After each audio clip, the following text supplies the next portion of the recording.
So I just introduced to you the scientific and systematic approach to dealing with material classification.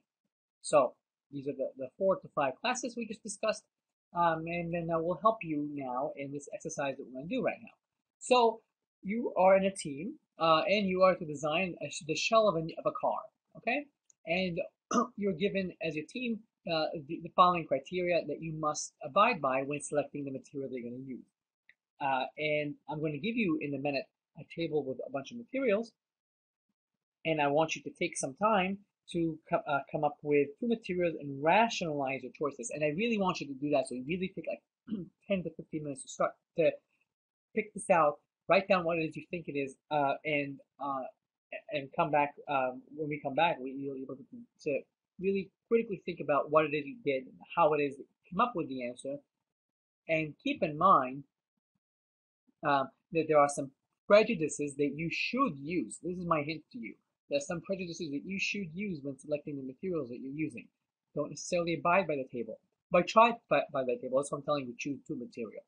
So you're designing a shell of a car. The shell of the car, which it's just the outside of the car. Whatever you put the paint on, right? That kind of thing. That material that's surrounding the car itself, the body of the car. And the car company that you're working for, let's say it's GM or something, they tell you that that shell must be very strong. It has to be shatterproof. It has to resist corrosion because if you put it out in the rain is going to corrode it and it's not going to look very nice. It's got to be heat resistant because let's say you're driving down in California, it's very hot. You want to make sure that the heat doesn't necessarily go into the engine and heat up extra. Electricity resistant. You don't want to have uh, and the unfortunate accident of someone driving down a road and then electric wire goes down a puddle and then the car is in a puddle and then the electricity is going to run right to the driver, or you don't want the electricity from the engine mechanism to go into the driver and electrocute them. It's got to be chemically inert so it doesn't undergo any chemical reactions, and it's got to be resistant to magnetic fields as well. So these are the criteria that the manufacturer told you. Okay, so take the 10 minutes now to determine the 2 best materials for this car shell and explain it very well. And I'm giving you 5 different materials you can choose from. And again, I'm giving you 2 best materials. Choose one that is directly a result of your analysis of the table. And 2, the second one should be your own prejudice. So maybe you don't like one of them because you know something about it that's not written in these tables. So take a few minutes to do that.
So if you actually bought it at the table and you looked at the table and the materials on the table, then you probably chose diamond, right? Diamond fits all of these criteria. But our own experiences tell us that uh, the body of the car is usually made out of some metals, so sort of aluminum alloy of sorts. Because it's light and durable and all that kind of stuff. So why would you not use diamond? So these are two major reasons why you should not use diamond. You might think of the high costs as the driving force as to why not to use diamond. But even if diamond was dirt cheap, I would never want to use that for the car because it's a pain to manufacture. And let's really get to that. And why is it a manufacturing nightmare? Well, diamonds exist in ore. So ores. Here's an example of a diamond ore. And these white specks you see there, that's diamond. So you see how hard that is to get it out of this graphite that's around it and whatever else is around it. This rock. You have to separate it out. So how can we extract this? Well, we can shatter the ore, right? I can just break it. I can melt the diamond, but if I'm trying to melt the diamond, it's going to melt at 4,500 degrees Celsius. So that's not going to happen because